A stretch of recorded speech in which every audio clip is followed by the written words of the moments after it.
ओम शांति। आज 20 मई 2023 मीठे मीठे बाबा ने अपनी साकार मुरली में हम प्रेम स्वरूप शांत स्वरूप बच्चों को क्या ज्ञान दिया है, आइए सुनते हैं और पढ़ते हैं। बाबा कह रहे हैं बच्चों से, मीठे बच्चे, यह ज्ञान बड़े मजे का है। तुम हर एक अपने लिए कमाई करते हो, तुम्हें और किसी का भी ख्याल नहीं करना है, अपनी इस देह को भी भूल कमाई में लग जाना है। बाबा क्या कह रहे हैं बच्चों से, यह ज्ञान बड़े मजे का है। तुम हर एक अपने लिए कमाई करते हो, तुम्हें और किसी का भी ख्याल नहीं करना है, अपनी इस देह को भी भूल कमाई में लग जाना है। आज बाबा प्रश्न पूछते हैं, अविनाशी कमाई करने की विधि क्या है? इस कमाई से वंचित कौन रह जाता है? उत्तर है, यह अविनाशी कमाई करने के लिए रात को व अमृत वेले जाकर बाप को याद करते रहो, विचार सागर मंथन करो। कमाई में कभी उबासी या नींद नहीं आती। तुम चलते फिरते भी बाप की याद में रहो तो हर सेकंड कमाई है। तुम्हें इंडिपेंडेंट अपने लिए कमाई करनी है। जो उस विनाशी कमाई के लोभ में ज्यादा जाते वह इस कमाई से वंचित हो जाते हैं। आज का गीत, जाग सजनिया जाग, नवयुग आया की आया। ओम शांति। बच्चों ने गीत सुना, बुद्धि में बैठा। साजन कहो या बाप कहो, उनको पतियों का पति क्यों कहा जाता है? अंग्रेजी में ब्राइड्स भी कहते हैं। साजन को ब्राइडग्रूम कहते हैं। वह है निराकारी साजन। यहाँ साकारी साजन की कोई बात नहीं। निराकारी साजन को भी सजनी जरूर चाहिए, नहीं तो निराकार साजन भी सजनी बिगर रचना कैसे रचे? बच्चे जानते हैं कि वह निराकार किस सजनी द्वारा रचना रचते हैं। वह परमपिता परमात्मा इसमें प्रवेश कर सभी को जगा रहे हैं। बरोबर नवयुग अर्थात सतयुग सचखंड में जाने के लिए हम यहाँ आए हैं। पुराना युग कहा जाता है कलयुग को। तो तुम बच्चों को अनुभव हो रहा है, हम यहाँ आए हैं ज्ञान सागर के पास रिफ्रेश होने के लिए, सम्मुख धारणा के लिए। बच्चों को सम्मुख जितना मजा आता है उतना सेंटर्स पर नहीं। तुम बच्चे सन्मुख हो और सेंटर्स वाले दूर हैं। यह बच्चों को समझाया है कि हर एक आत्मा रथी है और परमपिता परमात्मा इस तन में रथी है। उनको कहा जाता है परमपिता परम आत्मा। है तो आत्मा ना, वह सदैव परे ते परे रहने वाला है। भगवान को जब याद करते हैं तो नजर जरूर ऊपर ही जाएगी। ओ परमपिता परमात्मा रहम करो। सभी को पता है कि वह ऊपर रहने वाला है। बाप अपने मुकर्रर किए हुए रथ में आए हैं। कहते हैं, मैं कल्प कल्प इसमें रथी हूँ, क्योंकि इस ब्रह्मा रथ द्वारा ब्राह्मण कुल स्थापन करता हूँ। अगर श्री कृष्ण के तन में आए तो फिर देवीय कुल हो जाए, सतयुग हो जाए। श्री कृष्ण का शरीर सतयुग में होता है। बच्चे समझते हैं हमको बेहद का बाप बैठ तीनों कालों का ज्ञान दे त्रिकालदर्शी बना रहे हैं। ड्रामा के आदि मध्य अंत का ज्ञान दे रहे हैं। जो घड़ी बीत चुकी वह हूबहू रिपीट होगी। जैसे लक्ष्मी नारायण का राज्य था फिर रिपीट होगा। क्राइस्ट को भी अपना पार्ट रिपीट करना है। फिर उसी नाम, रूप, देश, काल में आने वाले हैं। बाप कहते हैं, मैं भी अपना निराकार रूप बदलकर साकार रूप में आया हूँ। जरूर मनुष्य तन में आएगा तब तो सुनाएगा। शास्त्रों में तो कछमच अवतार लिख दिया है। सर्वव्यापी के ज्ञान से समझते हैं कि वह सब में प्रवेश करता है। अब बाप स्वयं कहते हैं, सजनिया मैं आया हूं तुमको जगाने, नई दुनिया स्थापन करने। जो सतयुग था वह अब फिर रिपीट होगा। अब नवयुग आने वाला है। दुनिया समझती है नवयुग आने में 40,000 वर्ष पड़े हैं। यह मनुष्यों की बड़ी भूल है। अभी बच्चे निश्चय बुद्धि हो गए हैं। दुनिया वालों के लिए जरूर नया ज्ञान है। सतयुग में देवी देवता होंगे और धर्मों का पता भी नहीं रहेगा। अभी और सब पुराने धर्म हैं। नया देवी देवता धर्म गुम हो गया है। फिर अब उस नए धर्म की स्थापना होती है। देवताओं के कुछ न कुछ चित्र हैं। समझते हैं सतयुग में बरोबर राज्य करते थे। वहां तुमको यह पता नहीं रहेगा कि लक्ष्मी नारायण के बाद कोई राम का राज्य आने वाला है। जो कुछ होता जाएगा तुम देखते जाएंगे। फिर कहेंगे एडवर्ड दी फर्स्ट, सेकंड। पीछे वालों को यह मालूम रहेगा कि फर्स्ट सेकंड एडवर्ड होकर गए हैं। आगे फिर कब होंगे यह नहीं जानेंगे। ड्रामा का पार्ट इमर्ज होता रहेगा। ड्रामा की नॉलेज बाबा ही समझाते हैं। वह भक्ति मार्ग की तीर्थ यात्रा बिल्कुल ही न्यारी है। यह है ज्ञान, पाप और वर्षे को याद करना।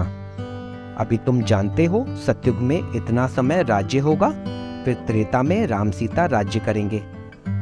बच्चों को सीन सिनेरियां देखने में आती है। तुमने 84 जन्म पूरे किए, यह बुद्धि में है। यह है नई नॉलेज। बाप कहते हैं मैं कल्प के संगम युग पर आता हूँ। इस संगम पर परमपिता परमात्मा रथी बना है। हम रथी आत्मा को वापस ले जाने। हम सब रथी हैं। अपने को आत्मा समझना है। तुम बच्चे घड़ी घड़ी भूल जाते हो। हम आत्माओं ने 84 जन्म का पाठ बजाया। अब बाबा आया है, हमको सारा राज समझाते हैं। पतित से आप समान पावन बनाते हैं। यह बेहद का एक ही बाप है जो बच्चों को आप समान बनाते हैं। लौकिक बाप कभी बच्चों को आप समान नहीं बनाते हैं। एक ही बाप के बच्चे कोई कारपेंटर होंगे तो कोई सर्जन, कोई इंजीनियर होंगे। यहाँ ऐसा नहीं है।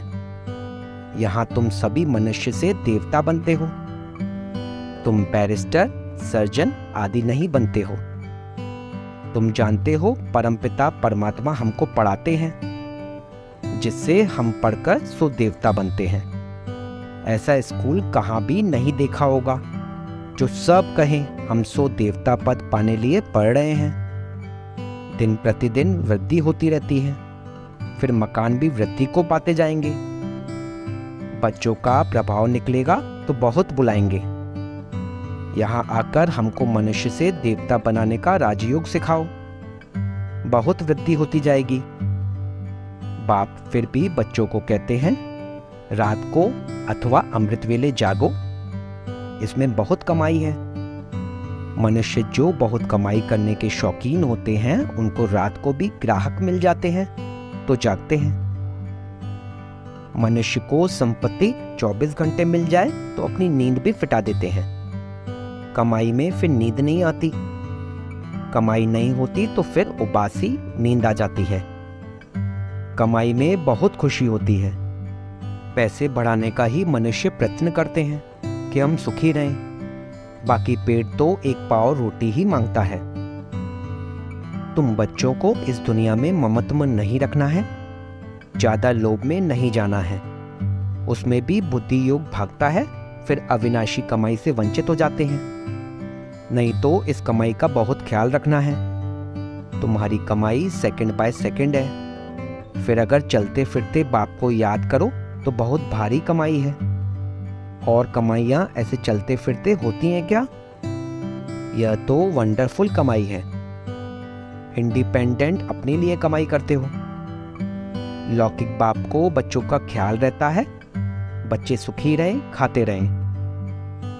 इसमें बाल बच्चों का ख्याल नहीं रहता। अपने लिए 21 जन्मों की कमाई करें। कैसा मजे का ज्ञान है। हर एक बच्चे को अपने लिए कमाई करनी है। बाल बच्चे मित्र संबंधियों को भी याद नहीं करना है। अपनी देह को भी याद नहीं करना है।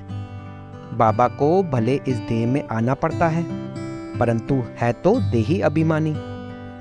इस समय देह में आते हैं, आकर तुम आत्माओं को नॉलेज देते हैं अथवा सहज कमाई का रास्ता बताते हैं। अगर तुम प्रैक्टिस करते रहो तो बहुत कमाई कर सकते हो।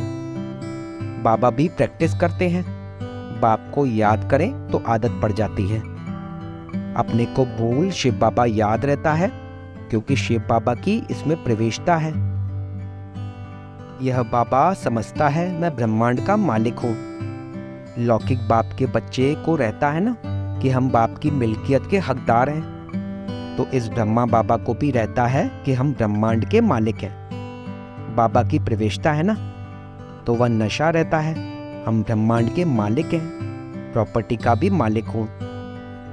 शिव बाबा खुद तो विश्व का मालिक नहीं बनते हैं, मैं ब्रह्मांड का मालिक तो विश्व का भी मालिक बनता हूँ। बाबा सिर्फ ब्रह्मांड का मालिक है, तुम भी विश्व के मालिक बनते हो ना। राजा चाहे प्रजा समझते हैं हम विश्व के मालिक हैं, जान गए हैं हम विश्व के मालिक हैं। यह समझने से भी खुशी का पारा चढ़ा रहेगा। गाया हुआ भी है, अतीन्द्रिय सुख पूछना हो तो गोपी वल्लभ के गोप गोपियों से पूछो। ऐसे नहीं कि गोपी वल्लभ से पूछो। वल्लभ बाप को कहा जाता है, वल्लभ को तो विश्व के मालिक बने का सुख पाना नहीं है। बाप कितना ऊंचा उठाते हैं। यह ब्रह्मा कहते हैं, मैं भी अपने को ब्रह्मांड का मालिक समझता हूँ। सारी दुनिया में यह कोई भी समझ नहीं सकते कि मैं ब्रह्मांड का मालिक हूँ। ऐसे नहीं कि ब्रह्मा में लीन हो जाएंगे। कहाँ ब्रह्मा में लीन होना, कहाँ ब्रह्मांड का मालिक बनना, बहुत फर्क है। तुम जानते हो बाबा हमको विश्व का मालिक बनाते हैं। खुद बाप कहते हैं, जागो सजनिया, मैं हर एक बात तुमको नहीं समझाता हूं। क्या तुम ब्रह्मांड के मालिक नहीं बने थे? फिर पाठ बजाया था, अब फिर तुम ब्रह्मांड के मालिक बनते हो, फिर तुम विश्व के मालिक बनने वाले हो। यह याद स्थायी रखनी है। इसको कहा जाता है विचार सागर मंथन। इससे तुमको खुशी का पारा बहुत चढ़ेगा। यह तो निश्चय करना चाहिए कि यह हमारा बाप है। बाप के सिवाय ऐसी बातें कोई समझा न सके। दिल में नोट करना चाहिए। यहाँ नोट्स लेते हैं स्मृति में रखने के लिए, फिर यह काम नहीं आएंगे। बैरिस्टर के पास बहुत किताब रहती हैं, शरीर छूटा खल्लास, पता नहीं दूसरे जन्म में क्या बनेंगे। तुम बच्चों की तो एक ही पढ़ाई है। तुम जानते हो स्वयं ब्रह्मांड का मालिक बाप हमको ब्रह्मांड और विश्व का मालिक बनाते हैं, फिर भी खुशी का पारा क्यों नहीं चढ़ता? बाबा पूछते हैं बच्चों से, बच्चों को पता है कि हम विश्व के मालिक बनने वाले हैं, तो बच्चों में खुशी का पारा क्यों नहीं चढ़ता है? बाबा ने समझाया है, यह गीत घर में अपने को रिफ्रेश करने लिए रखने चाहिए। कोई कोई समझते हैं ज्ञान में आने से हमको घाटा पड़ा है। घाटा फायदा तो पुरानी दुनिया में है ही। आज कोई वजीर है, किसी ने शूट किया तो खल्लास, सबको घाटा पड़ता रहता है। किनकी दबी रही धूल में सबको घाटा है। सिर्फ तुम बच्चों को सदाकाल के लिए फायदा है भविष्य में, सो भी 21 जन्म के लिए। बाकी सारी दुनिया है घाटे में। यह सब है ऋण के पानी में सल। किसको भी मालूम नहीं यह मिट्टी में मिल जाना है। सब कब्र दाखिल भस्मीभूत हुए पड़े हैं। तुम यह सब कुछ जानते हो। तुम्हारे में भी जो बहुत होशियार हैं उनको मालूम है यह दुनिया जैसे भंबोर है, सब कब्र दाखिल हो जाएंगे। यादव कौरव सब कब्र दाखिल हुए थे, बाकी पांडवों की विजय हुई थी। विश्व पर अर्थात नई दुनिया पर विजय पाई, क्योंकि तुम पांडव ईश्वर को जानते हो, उससे प्रीत रखते हो। जितना जो प्रीत रखते हैं, जितना जो याद करते हैं, उतनी वह कमाई करते हैं। ऐसा कभी सुना? भारत का प्राचीन योग बहुत नामी ग्रामी है। यह बाबा भी नहीं जानते थे, अब यह बातें बुद्धि में आ गई हैं। बाबा कहते हैं, सृष्टि के आदि मध्य अंत का ज्ञान जो तुमको सुनाता हूं वह सत्युग में नहीं रहेगा। वहां तो तुम्हारी प्रारब्ध के सुख का पाठ जो कल्प पहले चला था वही चलेगा। यह ज्ञान बाप एक ही बार आकर देते हैं और अंत तक देते ही रहेंगे। तुम भल कहाँ भी हो, शरीर छूटे तो शिव बाबा की याद हो, त्रिकालदर्शी पने का ज्ञान हो, ज्ञान अमृत मुख में हो, स्वदर्शन चक्र याद हो, तब प्राण तन से निकले।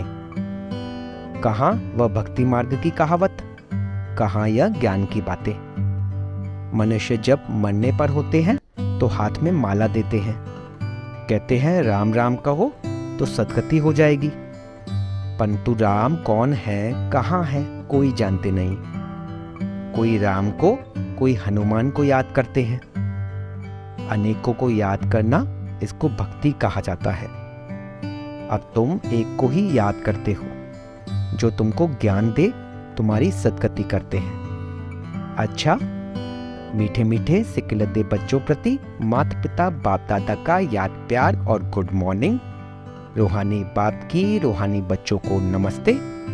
हम रूहानी बच्चों की रूहानी बाप दादा को सिक व प्रेम से नमस्ते नमस्ते नमस्ते बाबा, शुक्रिया बाबा, शुक्रिया।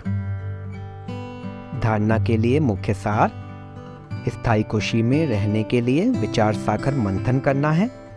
नशे में रहना है कि हम ब्रह्मांड और विश्व के मालिक बनने वाले हैं। एक बाप से सच्ची प्रीत रख कमाई करनी है। हम आत्मा इस देह में रथी हैं। रथी समझ देही अभिमानी बनने का अभ्यास करना है। आज का वरदान: नए ते नए, ऊंचे ते ऊंचे संकल्प द्वारा नई दुनिया की झलक दिखाने वाले श्रेष्ठ आत्मा भव। नया दिन, नई रात तो सब कहते हैं, लेकिन आप श्रेष्ठ आत्माओं का हर सेकंड, हर संकल्प नए ते नया, ऊंचे ते ऊंचा, अच्छे ते अच्छा रहे तो चारों ओर से नई दुनिया की झलक देखने का आवाज फैलेगा और नई दुनिया के आने की तैयारी में जुट जाएंगे।